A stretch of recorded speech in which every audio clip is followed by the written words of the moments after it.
Bienvenue à ce autre numéro des grandes rencontres de Joël Etienne sur votre chaîne businessactuality.com. Sur ce même plateau, nous avons reçu plusieurs invités, non des moindres. Aujourd'hui, dans la même lancée, nous recevons un autre invité qui est gynécologue. Il est aussi un homme politique, pétri de talent. Il est membre militant du Leader, le parti fondé par le professeur Mamadou Coulibaly. Et depuis le 17 juillet 2021, Dr Omer Crédy est l'un de ceux qui côtoient et qui tutoient la présidence du Leader. Aujourd'hui, nous sommes heureux de le recevoir parce que ce parti a quelques soucis. Il va nous permettre de mieux comprendre et puis on va faire avec lui le tour de l'actualité sociopolitique de la Côte d'Ivoire.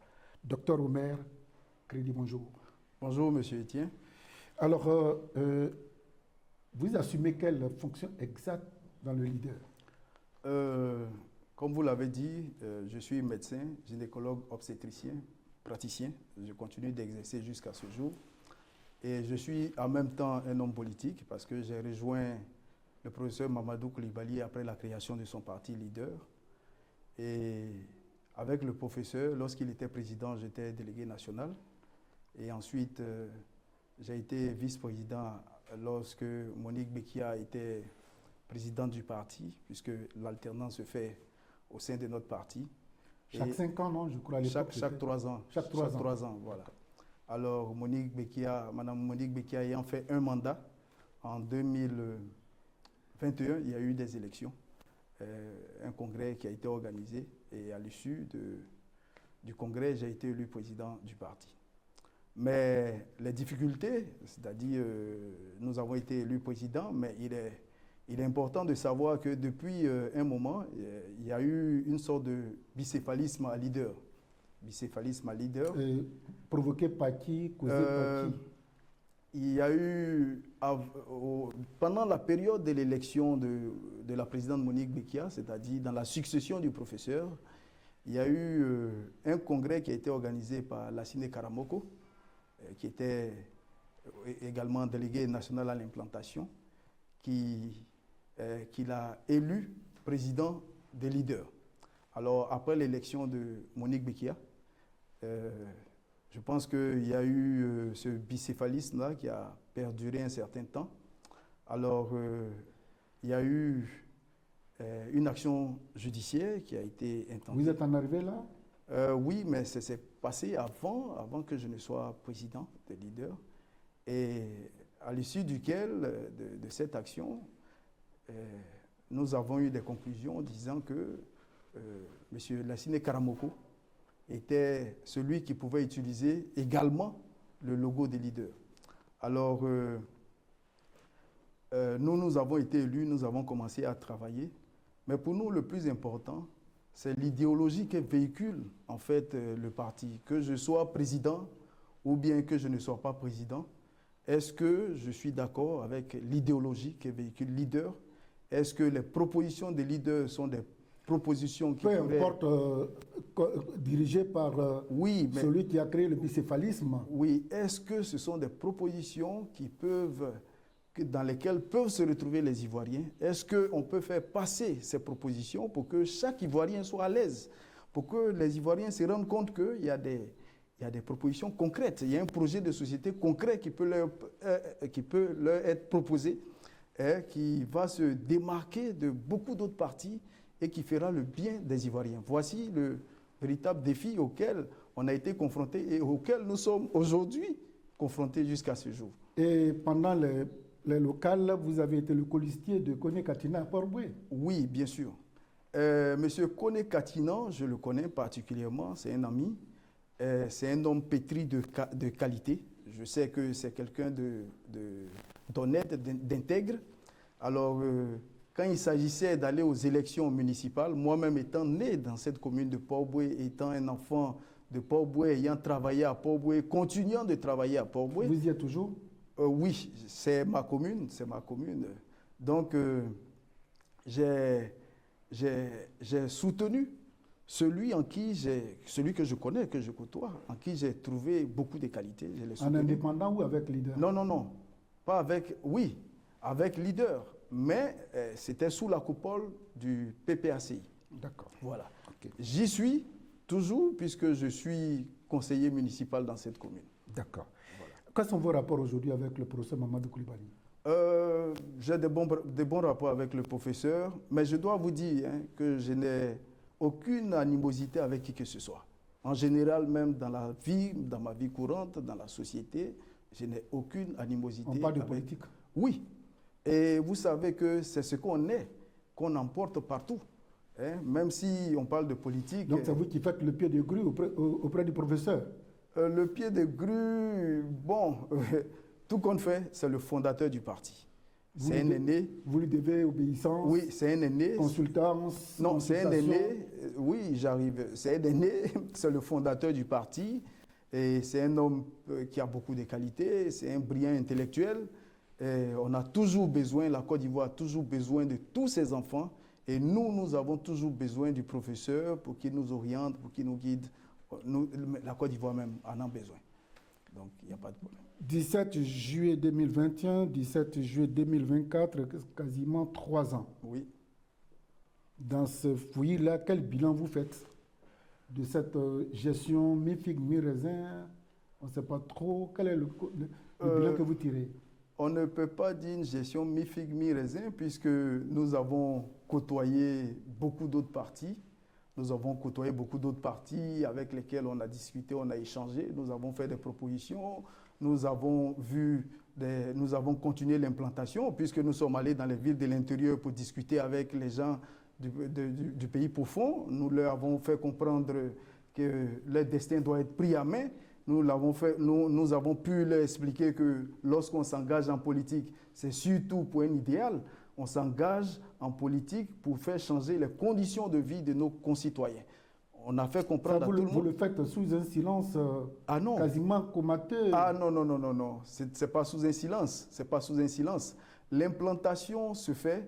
Nous discutons avec plusieurs personnalités politiques et avec des populations.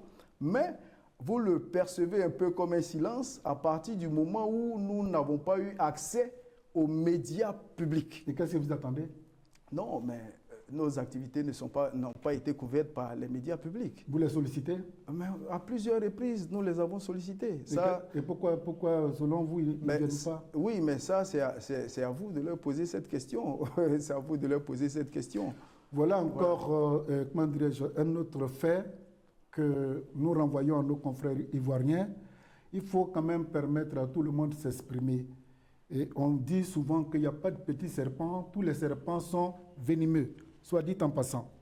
Vous avez fixé 5 axes majeurs le 17 juin 2021, à savoir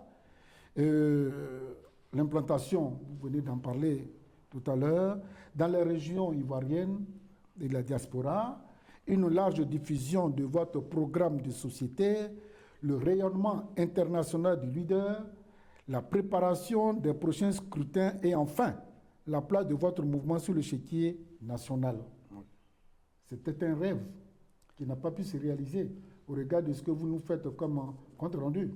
Un rêve qui n'a pas pu se réaliser, disons qui a eu un peu de plomb dans l'aile. Mais dit qu'il n'a pas pu se réaliser, on pourrait le comprendre sous cet angle, mais nous continuons toujours de diffuser le projet de société des leaders partout où besoin se fait entendre. Donc, si je comprends, vous avez un sérieux problème de fonctionnement politique avec les leaders. Donc, aujourd'hui, vous marchez un peu sur les œufs. Non. J'ai été moi-même candidat en 2021 aux élections législatives. Mais de Port-Boué. Oui. Mais étant donné ce problème juridique, comme je vous l'ai dit, je n'ai pas pu utiliser le logo des leaders pour ces élections législatives, puisqu'il y avait un problème juridique qu'on devait élucider. Ça n'a pas encore été élucidé. Les conclusions ont été données. En voie de faveur? Non, c'est-à-dire les conclusions ont été données, Mais ce sont des conclusions qui nous permettent, en les lisant au premier regard, qui nous permettent de fonctionner comme leader. Sans le logo. Mais en fait, pour moi, le dialogue, c'est un élément clé en politique. Il faut que nous rencontrons notre camarade Karamoko également pour échanger avec lui, puisque, comme je l'ai dit... Karamoko n'est pas en dehors de la Côte d'Ivoire, il est à Abidjan. Oui, nous allons le rencontrer. Quand? Incessamment. Nous avons déjà pris contact, nous allons le rencontrer pour discuter avec lui, Dans tous les cas, c'est le même projet de société. D'accord. Voilà. Nous voudrions faire un petit clin d'œil à Nathalie Niang, qui a été un des fers de lance, des leaders en son temps. Nathalie, oui. Vous avez ces nouvelles? J'ai ces nouvelles sur les réseaux sociaux, comme tout le monde, un peu comme tout le monde. Voilà. Okay. Alors, nous allons parler de la vie chère en Côte d'Ivoire. Oui. Vous vivez cette cherté de la vie? Si oui, comment vous-même personnellement, vous vous battiez pour pouvoir vous en sortir sans tenir compte aussi de ces milliers de vos militants qui n'arrivent pas à joindre les deux bouts, mais qui sont obligés de vivre et de suivre? Bon, la vie chère en Côte d'Ivoire, c'est une réalité que nous tous nous connaissons. Ma facture d'électricité même a doublé. Donc, c'est une réalité, on ne peut pas nier cet état de fait. Mais comme vous avez parlé de mutisme à leader, nous sommes des démocrates. En 2016 déjà, nous avons déjà prévenu tout le monde qu'on pourrait être confronté à cette vie chère, à cette cherté de la vie dans les années ultérieures, lorsqu'il s'agissait d'aller voter cette constitution. Mais beaucoup ne nous ont pas suivis. Pour nous, l'ancienne constitution pouvait demeurer, ou tout au plus, on pouvait supprimer certaines institutions que nous avons trouvées budgétivores, la grande médiature, le Conseil économique et social, bon, toutes ces institutions-là, que nous les avons trouvées budgétivores. Mais en démocratie, c'est aussi accepter la décision de la majorité. Absolument. Nous sommes allés à des élections, à un référendum, à l'issue duquel la nouvelle constitution a été adoptée. Donc nous tous, nous devons nous soumettre à cette nouvelle constitution et toutes les conséquences qui s'en suivent. Donc voilà, je pense que peut-être vous vous rappelez, il y a eu même l'arrestation du professeur Mamadou Koulibaly qui a été largement diffusée. Il y a eu la marche, bon, mais c'est ce que le peuple veut, c'est ce que tout le monde doit suivre. Donc si cette constitution a été adoptée par la majorité, bon... Vous vous alignez? Oui, nous tous, nous nous alignons. La mort dans l'âme? Oui, mais nous sommes obligés de nous aligner. Et puis ensemble, nous allons réfléchir à trouver des solutions pour lutter contre la cherté de la vie. Alors, professeur... C'est docteur. Docteur, oui. Excusez-moi. Docteur, vous êtes idéologiquement votre parti. Vous êtes de quelle idéologie? De gauche ou de droite ou du centre? Nous sommes un parti libéral. C'est-à-dire? Nous sommes idéologiquement, nous pourrons dire, nous sommes un parti de droite, mais pas de l'extrême droite, puisque aujourd'hui, c'est vrai que c'est sujet à polémique, c'est discuté. Bon, nous pratiquons un libéralisme, nous proposons un libéralisme, mais aujourd'hui, vu le niveau de pauvreté dans nos pays africains en général et en particulier en Côte d'Ivoire, même si la classe moyenne a augmenté, il y a quand même les pauvres aussi qui ont augmenté, on est un peu obligé de penser à un peu plus d'égalité, c'est-à-dire que nous sommes un parti libéral, mais nous nous rapprochons du centre. Parce que, d'où l'explication même de certaines alliances que vous voyez. Okay. Alors, docteur, oui. Jusque-là, vous dites que vous êtes libéral, le leader est libéral. Donc, c'est à partir de ce libéralisme que vous hésitez de vous rapprocher du RHDP ou de vous rapprocher de la gauche qui est encore démembrée là-bas, PPACI, Afingessan, ainsi de suite, ils ne se retrouvent pas. Et vous êtes là, vous observez, qu'est-ce que vous attendez pour faire un choix d'alliance? D'accord, merci. C'est une question qui est vraiment pertinente et une question importante. Vous savez, quand on crée un parti politique, c'est d'accéder au pouvoir. Il ne s'agit pas de se rapprocher d'un tel ou d'un tel. Non. Aujourd'hui, le peuple ivoirien souffre. La population souffre. Qu'est-ce qu'on a à leur proposer? Nous devons plutôt nous rapprocher de ce peuple-là. Entendre ses pleurs, entendre ses cris. Mais ce peuple vous attend. Oui, et c'est ce que nous faisons. Nous avons à nous rapprocher d'eux, de leur faire des propositions, mais des propositions réalistes, concrètes. Il ne s'agit pas de se rapprocher de la gauche ou de la droite ou de tel ou tel autre parti.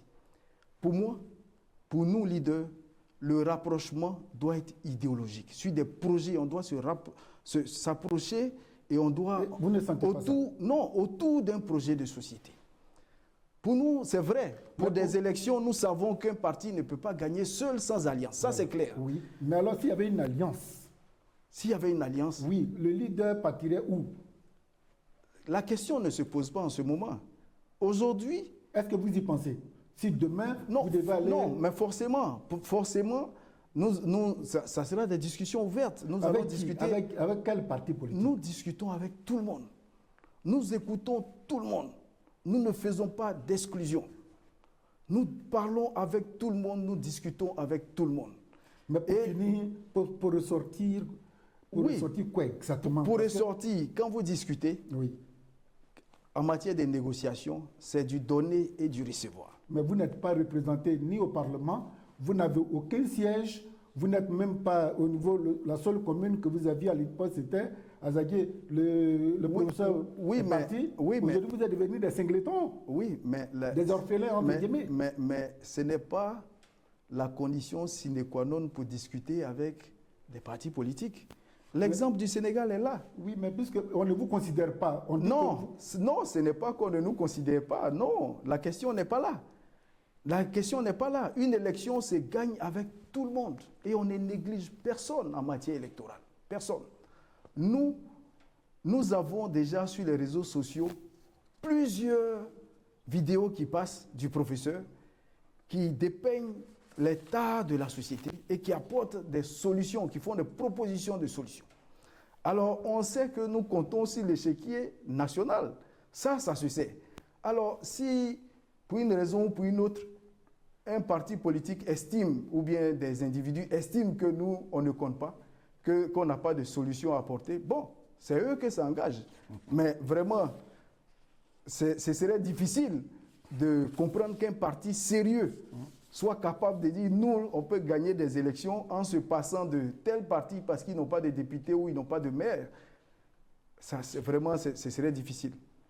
Alors, vous êtes docteur. Oui. La CMU, qu'est-ce que ça vous dit? La couverture maladie universelle. Est-ce que c'est un leurre, c'est une réalité? Pourquoi ça fonctionne ou ça ne fonctionne pas? Bon, la couverture maladie universelle a commencé il y a très peu de temps. Dans le fond, c'est une excellente chose. Il est normal que toute la population de la Côte d'Ivoire soit enrôlée et il est normal de se soigner. La maladie ne prévient jamais pour survenir. Alors, si tout le monde a une carte, si à peu près 30 millions d'Ivoiriens sont enrôlés à la CMU, c'est aussi un appel que nous lançons. Si ces 30 millions sont enrôlés et que nous avons suffisamment d'hôpitaux, d'équipements, d'intrants pour les prendre en charge, ce serait une très bonne chose. Et c'est ce que nous voulons. Alors nous devons, c'est-à-dire pour des choses importantes, nous devons encourager la population à s'engager sur cette voie parce que jusqu'aujourd'hui, tous les partis qui se sont succédés ont essayé de mettre en place une assurance qui pourrait couvrir toute la population, mais qui n'a pas trouvé son effectivité à 100%. Alors, si une initiative a commencé, pour moi, il serait important d'encourager cette initiative et d'aller jusqu'au bout pour nous donner toutes les chances, après quoi nous allons évaluer et puis dire si c'est viable, si ce n'est pas viable, qu'est-ce qu'il faut améliorer, qu'est-ce qu'il faut changer. Pour nous, c'est ce qu'il faut. Vous êtes un spécialiste des questions qui touchent à la femme et à l'enfant. Oui. Quel regard vous portez sur la politique globale de la santé appliquée par le RHDP? Vous savez, la politique de la santé est une continuité. La politique en général, c'est une continuité. Aujourd'hui, nous n'avons pas suffisamment d'hôpitaux. Et ce que moi je constate, c'est que le RHDP est en train de construire des hôpitaux. C'est vrai qu'ils n'ont pas construit, les hôpitaux ne se sont pas étalés sur toute l'étendue du territoire. Mais le RHDP est en train de construire des hôpitaux. Pour nous, médecins, c'est-à-dire je suis homme politique, mais je suis en même temps médecin. Nous avons longtemps fait des plaidoyers auprès des personnalités politiques. Et c'est la raison pour laquelle je me suis engagé en politique. Je dis, on fait des plaidoyers, il faut que je rentre dans le système moi-même pour comprendre et puis pour me battre pour que les choses changent. Alors aujourd'hui, je suis dans une position où je comprends déjà les hommes politiques en général, depuis Houphouët-Boigny jusqu'à ce jour. Qui ne mettent pas en priorité la santé? C'est comme ça que nous, médecins, nous percevons la chose. Pour nous, les hommes politiques ne mettent pas en priorité la santé. Et ce n'est pas... J'arrive. Je vais vous préciser quelque chose. Ce n'est pas seulement lié au parti qui dirige le pays en ce moment. Voilà. Il y a eu un accord de Abuja qui demandait de consacrer 15% du budget de l'État à la santé. Les budgets jusqu'à ce jour oscillent autour de 6 à 7%. Déjà, c'est un problème pour nous. La priorité... Mais pourquoi? Le pourquoi, c'est toujours aux dirigeants. Mais pourtant, on voit des routes, des ponts. Oui, mais... Ils mettent la priorité sur la circulation. Oui, mais... Sur le visuel, plutôt oui, sur la mais santé. c'est à eux qu'on doit poser cette question. Parce que pour nous, acteurs de la santé, il serait important, surtout quand on voit les taux de mortalité, l'espérance de vie, quand on voit les taux, nos indicateurs, pour nous, il serait important de faire un effort pour arriver à ces 15% pour que les Ivoiriens puissent se soigner mieux. Bien. Alors, selon Mme Kwasi Ahou Esther, que vous devez connaître, elle est coordinatrice de la santé maternelle et infantile. Yeah. En 2021, il y a eu 54 décès maternels au niveau du district de la ville d'Abidjan. 54. On estime que c'est un peu trop. Il y a eu 385 décès pour 100 000 naissances, pour un pays qui se dit émergent. En votre qualité de spécialiste de la mère et de l'enfant, que vous inspirent ces chiffres alarmants? Effectivement, ces chiffres sont assez alarmants, mais je dois vous avouer que ces chiffres ont baissé. Parce qu'on était autour de... On tendait vers 600 décès pour 100 000 naissances vivantes. Et les premières causes de décès maternels, ce sont les hémorragies. Mais quand vous allez à la banque de sang et au centre de transfusion, peu de personnes font des dons de sang. Il y a toujours un gap important. Mais pourquoi les gens ne veulent pas donner leur sang? Il s'agit de sensibiliser la population. Il s'agit d'informer le peuple et de sensibiliser les populations. Et le gap existe jusqu'à ce jour. Tout récemment, j'ai vu sur les journaux un appel que l'État a passé pour qu'il y ait des dons de sang, je crois, A positif, quelque chose comme ça. A positif ou bien A négatif. Il n'y a pas si longtemps. Mais, vous savez, la question de la santé, c'est vrai que ça relève du domaine politique, mais c'est quelque chose qui nous touche, nous tous. À la limite, on pourrait même sortir la santé de la politique. Parce que les 385 décès pour 100 000 naissances vivantes, ça ne trie pas de parti politique. En tout cas. Ça ne trie pas d'ethnie. Ça ne trie pas de religion. Vous comprenez? Donc, il faut que toute la population ivoirienne, il faut que nous tous, nous nous battions pour que la santé, le niveau de la santé soit suffisamment élevé. Une priorité, pour que ce soit vraiment une vraie priorité. Vous savez, c'est ce cri... Que de le meubler avec de la démagogie, non, je veux dire, c'est ce cri de cœur que nous avons lancé pendant longtemps et qui nous a demandé, nous autres, de quitter nos salons pour venir nous mettre dans l'arène politique aujourd'hui. Et aujourd'hui, quel bilan? Quel est le bilan que vous faites? Le bilan, je ne suis pas celui qui décide. Je ne suis pas celui qui décide. Oui, je ne suis pas celui qui décrire. dirige. Il faut dire ce que vous pensez. Vous êtes spécialiste en la matière. Mais c'est ce que nous faisons. Nous le faisons tous les jours. C'est ce que nous faisons. Nous nous battons tous les jours pour ça. Tous les jours. Et c'est ce que nous décrions. 63 000 enfants ivoiriens de moins de 5 ans meurent de paludisme chaque année en Côte d'Ivoire. Oui. Ce qui constitue 33% des causes de mortalité infantile. Oui. Récemment, le professeur M. Pierre Demba, ministre de la Santé, a réceptionné une grande dose de vaccin antipaluste. Oui. En votre qualité de médecin, est-ce que vous pensez que l'État de Côte d'Ivoire a suffisamment de moyens pour tester la qualité du contenu avant de l'inoculer aux enfants? Vous savez, avant la mise en service d'un médicament, il y a un processus qui est suivi. Ce processus Le processus est entièrement respecté en Côte d'Ivoire. Donc le vaccin, il est bon. À partir du moment où vous voyez le ministre lui-même au devant de la scène pour venir parler du vaccin, c'est parce qu'il a respecté le processus. Il y a un processus qui est fait. Maintenant, la question que vous pourriez poser, c'est est-ce que les quantités sont suffisantes? Mais ça, nous allons, au fil du temps, nous allons voir. Nous allons voir. Mais là, vous savez que le paludisme est endémique dans notre zone, ici. Hein, dans la région, le paludisme est endémique.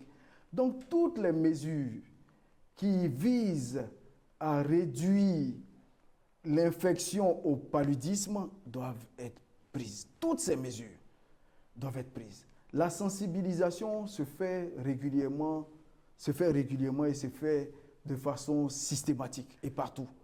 Alors, il y a également cette question m'envoie directement sur un volet souvent qu'on n'y pense pas souvent, auquel on ne pense pas. Il s'agit de l'alimentation. Vous savez, aujourd'hui... Les Ivoiriens survivent. Hein. Oui, mais aujourd'hui... Le contenu du panier de la ménagère, ça c'est complètement dégarni. Il n'y a plus de vitamines. Ça, les gens ils font un effort pour survivre. Vous n'allez pas leur demander de manger 3 repas par jour. Alors ils n'ont pas les moyens. Ça, c'est la cherté de la vie. Ben, quand vous parlez des enfants qui ont le paludisme, vous savez, le paludisme, il prospère déjà. Le paludisme lui-même entraîne une anémie, mais le paludisme prospère déjà sur un terrain favorable. Alors un enfant qui ne mange pas à sa faim, qui est anémié, qui vient faire le paludisme, qui l'anémie davantage, vous comprenez qu'il n'a pas trop de chance. C'est pour ça que tout est intriqué. Le ministère de l'Agriculture doit s'impliquer pour qu'on arrive au moins à une autosuffisance alimentaire. Il faut qu'on produise suffisamment ici, en Côte d'Ivoire, sur notre territoire. Ça, là, je pense que ça va contribuer à réduire la cherté de la vie. Vous convenez avec moi que si on produit suffisamment de bananes, de tomates, de manioc, de façon excédentaire, ben, ça n'aura pas le même coût que s'il y a une inflation, si la production est faible. Mais les produits de consommation ivoiriens sont saisonniers. C'est-à-dire que cette semaine, c'est peut-être la tomate, après c'est l'aubergine, ainsi de suite. Donc on ne produit pas. Donc techniquement, vous avez un souci de préservation et de conservation du surplus alimentaire. Je vous comprends parfaitement. Mais c'est là qu'on fait appel à la science et à l'innovation. Vous comprenez? La conservation peut se faire, mais même quand vous dites saisonnier, aujourd'hui en Côte d'Ivoire, tout le monde a déjà entendu cette expression, les contre-saisons. Ça veut dire déjà, on peut faire des contre-saisons. On peut produire suffisamment. Et puis la conservation, la chaîne de froid, c'est quand même assez important. Ça peut se faire. C'est-à-dire, aujourd'hui, on a des centres de recherche. Il y a le CNRA qui existe.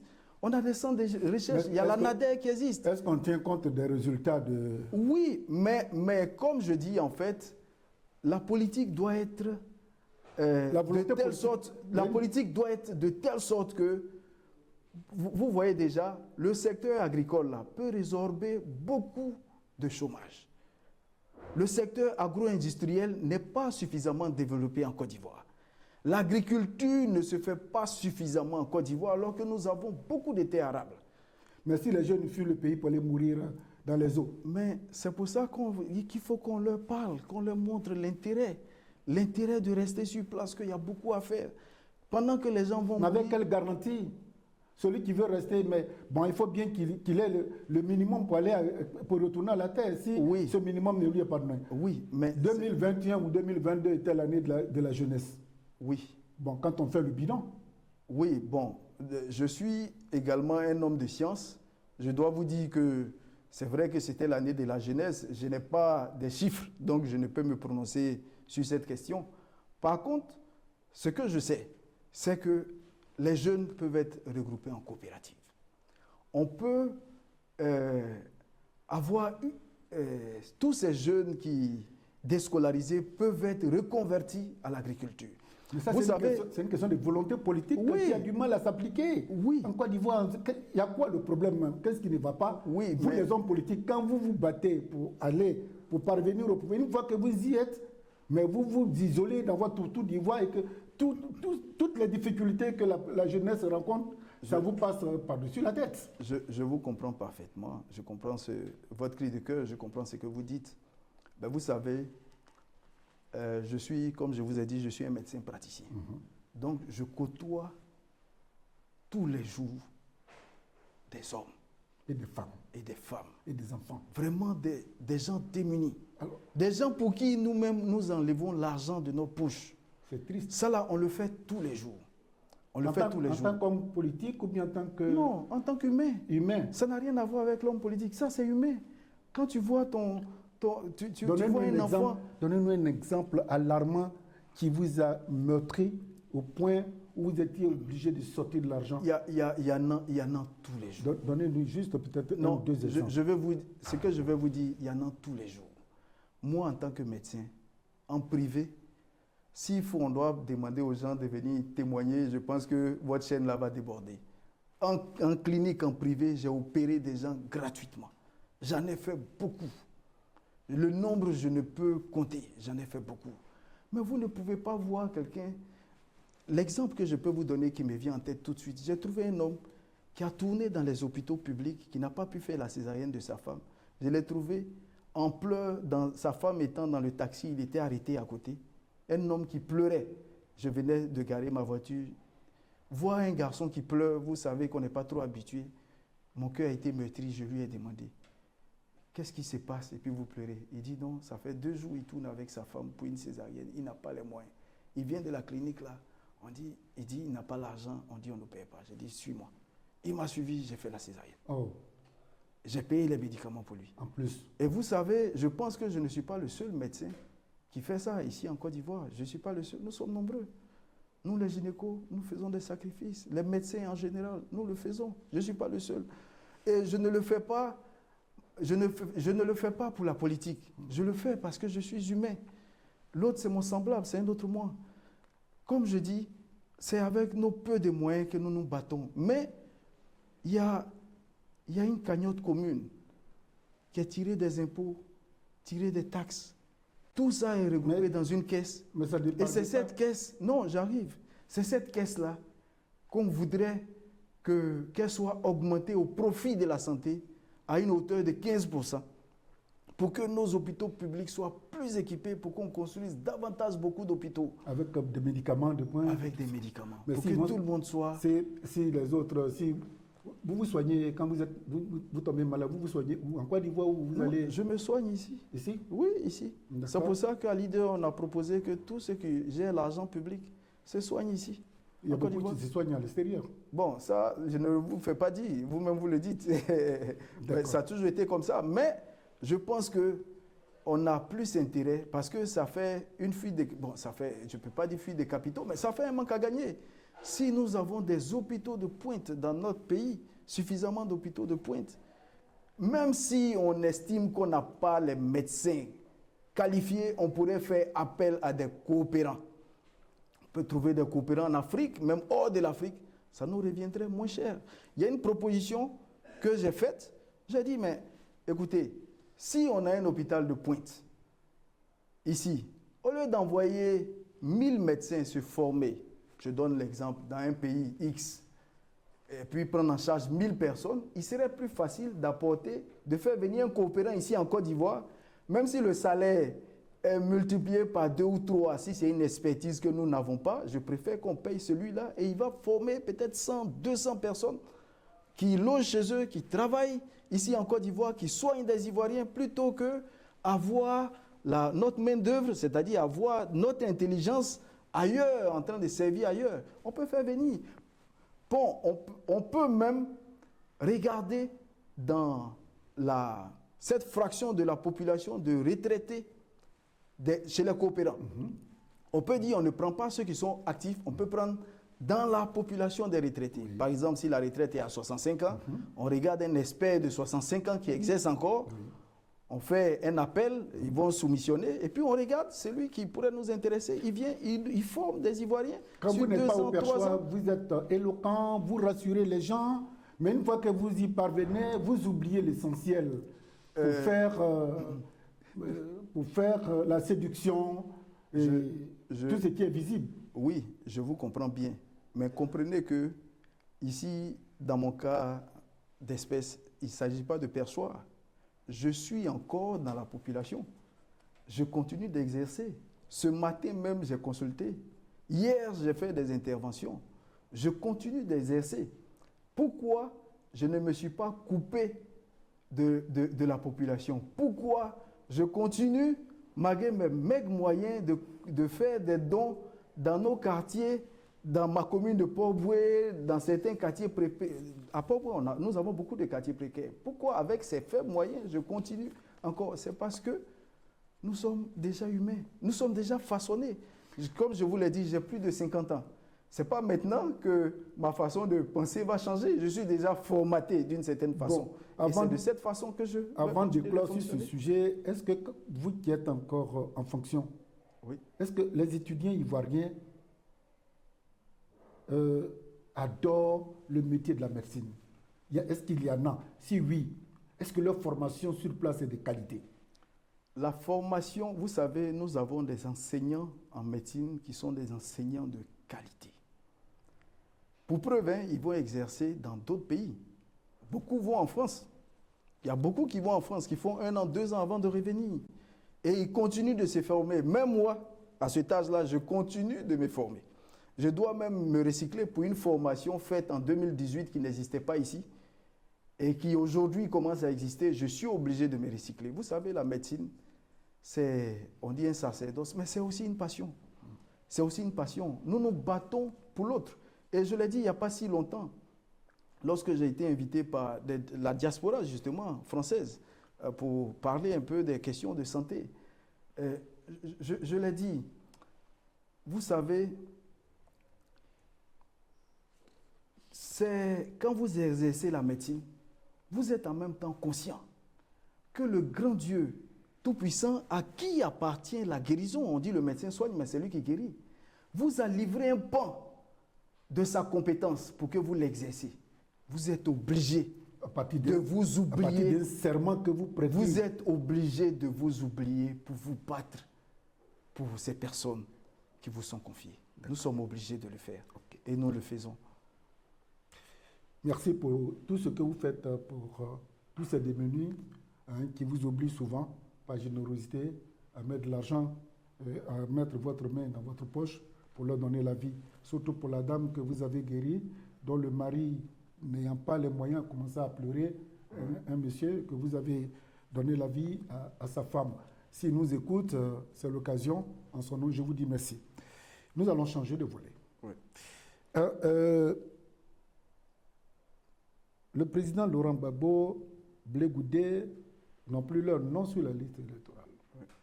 Sori Guillaume est contraint en exil. Et bien d'observateurs sociopolitiques, ils estiment que la réconciliation en Côte d'Ivoire n'est pas totale. Alors, docteur, à l'an 2025, la Côte d'Ivoire va aller aux élections. Dans ces conditions, qu'est-ce que cela vous inspire? Vous savez, le président Laurent Gbagbo, il a été président de la République de ce pays, de la Côte d'Ivoire. le ministre Blé Goudé a été à un moment donné ministre. Le Premier ministre Soro Guillaume, il a été Premier ministre. Président de l'Assemblée nationale. Il a été président de l'Assemblée nationale. Beaucoup d'Ivoiriens, grand nombre d'Ivoiriens s'identifient dans ces personnalités politiques. Vous comprenez? Pour nous, pour qu'il y ait une bonne réconciliation, il faut que tous ces acteurs-là soient là. Il n'y a pas le nom... Le Blé Goudé et le président Gbagbo sont arrivés. Hein? Oui, mais le Premier ministre Guillaume Soro n'est pas encore là. C'est par rapport à lui que je le dis. D'accord. Bon, maintenant, pour le nom de président Laurent Gbagbo et de Blé Goudé sur la liste électorale, le président de la commission électorale indépendante en a parlé il n'y a pas longtemps. Il dit que c'est pas un problème. Il y a eu une décision de la Cour africaine des droits de l'homme qui a demandé la réintégration du nom du président Laurent Gbagbo et de Blé Goudé sur la liste électorale. Et je crois que de Soro Guillaume. Mais qu'est-ce qui pose problème alors? Pourquoi la justice ivoirienne Non, fait mais lui, obstacle? il dit qu'il faut domestiquer cette décision. Pour nous, nous pensons que c'est l'occasion pour nous d'ouvrir à nouveau le dialogue politique. Parce que la clé peut être juridique, mais la clé également peut être politique. Donc pour nous, la clé se trouve entre les mains du président de la République. Il s'agit d'ouvrir à nouveau le dialogue politique et de demander de négocier avec le président de la République pour que ces personnalités-là soient graciées. Alors, pour que toutes ces personnes qui se reconnaissent en elles soient des personnes aussi heureuses. Mais quand on pour que la réconciliation soit totale. Quand on vous écoute, on a l'impression que si on veut appliquer, le président de la République veut appliquer votre plaidoirie, l'élection n'aura pas lieu en octobre 2025. Mais pourquoi vous le dites? Oui, mais il faut faire des tables rondes, ça peut durer, ça peut être un alibi pour le pouvoir de dire, bon, puisque vous nous demandez, nous allons organiser des tables rondes, mais ça va se faire au bout de 2 ans, 3 ans. Ça, c'est ce que vous dites, mais la table ronde peut durer 1 semaine, ça peut durer 2 jours, ça peut durer 3 jours, et le président peut décider, même demain matin, il peut le décider. Il peut le décider. C'est lui qui a toutes les clés, c'est lui qui a la solution au problème. Donc le président, il peut décider à tout moment. Mais pour la bonne réconciliation, nous pensons qu'il serait bon, nous souhaitons que ces personnalités-là soient intégrées pour que les élections soient quelque chose d'inclusif et de festif. Voilà. D'accord. Ça, c'est ce que nous souhaitons. C'est ce que nous souhaitons. Alors, docteur, ça ne vous inquiète pas quand vous êtes devant votre petit écran et que vous entendez certains animateurs politiques tomber dans la délation, dans les injures, dans les attaques personnelles. Cela, en tant qu'homme politique, est-ce que ça ne vous dit pas en tension? Où va la Côte d'Ivoire? Ou bien vous êtes habitué à ça? Non, il est important de savoir qu'une personnalité politique n'est pas un citoyen ordinaire. Nos enfants regardent la télévision. On les éduque aussi à travers les chaînes de télévision. Donc, pour nous, il y a des propos qui ne sont pas admissibles. Si des hommes politiques vont dans des invectives et que cela passe sur des chaînes, il serait bon que toutes ces choses-là cessent. En Côte d'Ivoire, comme nous l'a inculqué depuis longtemps le premier président de la République de Côte d'Ivoire, nous sommes tous des frères. Nous devons aller dans un dialogue apaisé, dans un échange apaisé. Et c'est ce qui est important. Au-delà de tout, nous sommes des frères. Nous avons la culture ivoirienne. Nous devons construire une nation qui jusqu'aujourd'hui est encore fragile. La Côte d'Ivoire a aujourd'hui... Non, nous n'avons pas peur. Non, mais pas après, vous. Les animateurs politiques, on a l'impression qu'il y a une panique qui s'offre... Non, vous savez, après tout ce qu'on a traversé en 2000, en 2010, nous devons désarmer nos cœurs et notre langage. Nous devons désarmer nos cœurs et notre langage. Et qui doit le faire? Qui doit motiver? Tous les hommes politiques, comme je le dis. Mais voilà qu'aujourd'hui, tous les hommes politiques. Tout le monde est tombé dans une guéguerre verbale qui commence à inquiéter. Et c'est pour ça que nous disons qu'il faut que nous allons à un langage apaisé. Nous sommes encore loin des élections. lorsqu'on aura la pression durant les derniers moments de la campagne. Si longtemps avant, c'est un langage d'invective, un langage injurieux qu'on entend, qu'est-ce qui va advenir lorsque nous serons sous pression? Donc, il est bon qu'on apaise les cœurs, il est bon que nous fassions bas la terre. Nous sommes tous des frères, nous sommes tous ivoiriens. Chacun de nous veut le meilleur pour la Côte d'Ivoire. Et c'est parfois en faisant de cette façon que la Côte d'Ivoire perd parfois une bonne partie de son intelligence. Je le dis toujours, et l'occasion que vous me prêtez ici est une très belle occasion. Il n'y a pas de bon en Côte d'Ivoire et il n'y a pas de mauvais. Vous allez trouver dans chaque parti politique, que ce soit leader, que ce soit le RHDP, que ce soit le PPACI, que ce soit le PDCI, que ce soit MFA, dans tous les partis politiques, vous trouverez des personnalités brillantes qui parfois ont la clé, ont la solution d'un problème qui nous mine depuis longtemps. Mais comme nous ne sommes pas habitués à travailler ensemble dans la paix, la Côte d'Ivoire perd parfois des réponses à des problèmes que nous traînons pendant longtemps.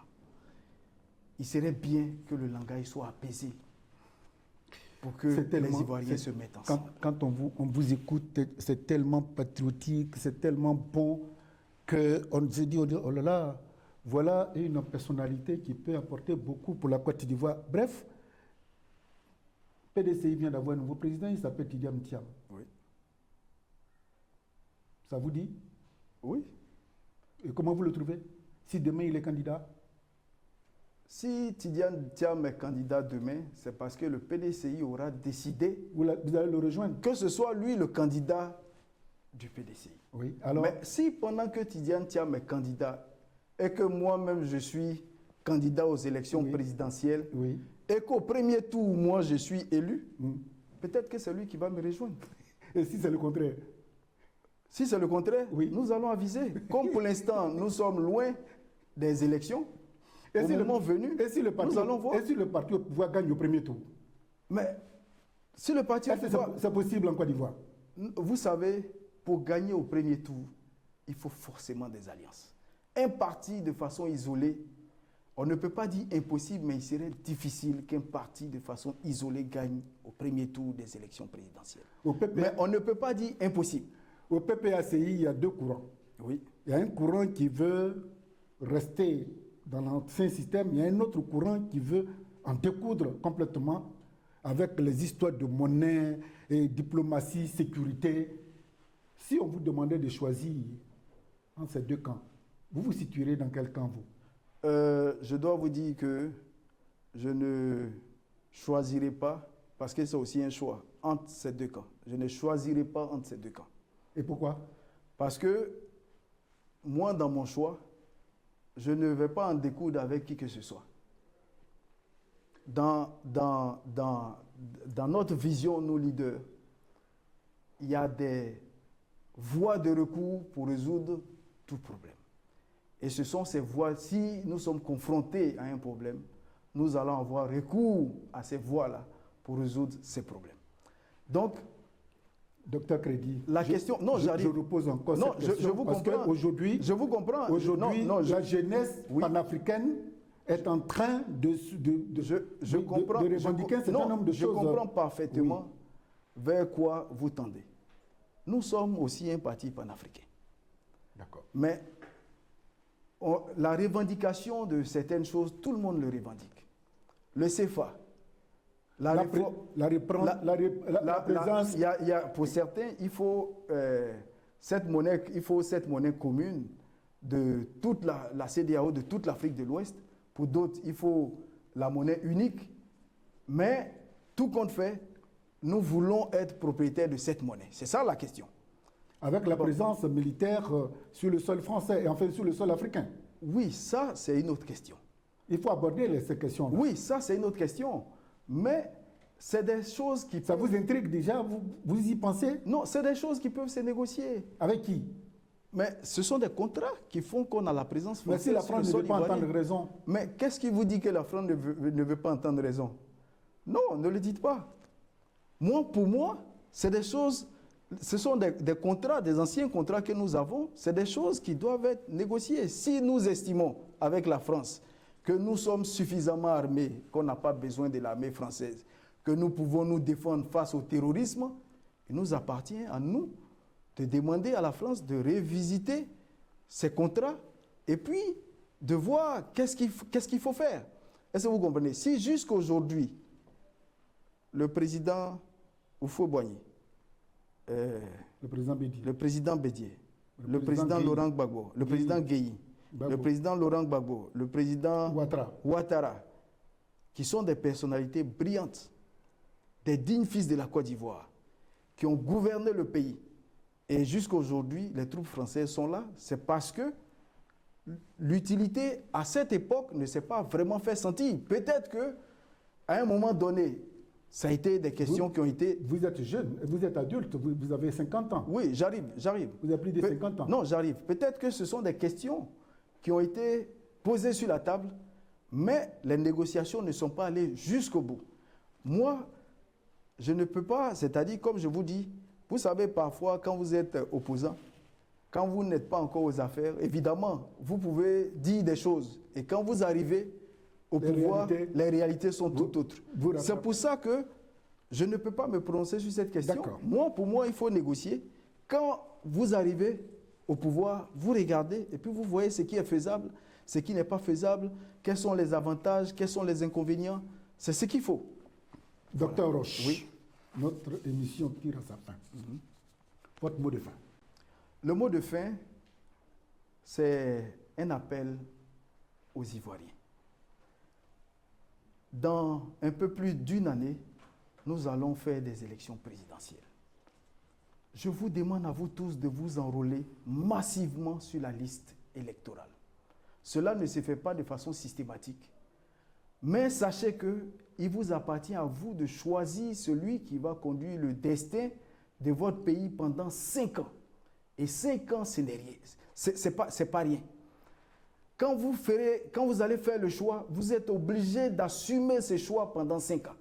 On ne s'assoit pas après pour pleurer, pour critiquer, pour se plaindre, pour dire que je n'ai pas fait le bon choix. Sachez que nous, les hommes politiques, quand nous venons vers vous, nous devons vous proposer un projet de société, des solutions aux problèmes auxquels vous êtes confrontés. Réalisable. Réalisable. C'est tous ces éléments que vous devez regarder pour choisir. Ne regardez ni l'ethnie, ni la religion, ni la région. Parce que lorsque nous traversons les problèmes en Côte d'Ivoire, nous les traversons ensemble sans tenir compte de nos ethnies, de nos religions, de nos régions. Alors il est important pour vous de faire le bon choix. Nous sommes tous des frères dans ce pays. Il n'y a pas de mauvais, il n'y a pas de bon. C'est ensemble que nous allons marcher la main dans la main pour conduire les destinées de ce pays. Merci. Vous venez d'entendre pour la première fois sur le plateau des grandes rencontres de Joël Etienne sur businessactuality.com le docteur Crédit, qui est membre influent du parti leader fondé par le professeur Mamadou Koulibaly. On vous laisse le choix de juger de vous-même la qualité de ces propos. Nous voudrons aussi lancer un appel pour ne pas que les gens nous disent, nous tassent d'opposants. Nous lançons un appel aux partis au pouvoir, à la société civile. Quiconque pense qu'il a quelque chose d'important comme message à faire passer, n'hésitez pas, nous ne sommes pas fermés. Voilà la preuve. Nous venons de rencontrer le docteur Roche Omer Crédit, à qui nous disons merci et à très bientôt. Merci, M. Etienne. À bientôt.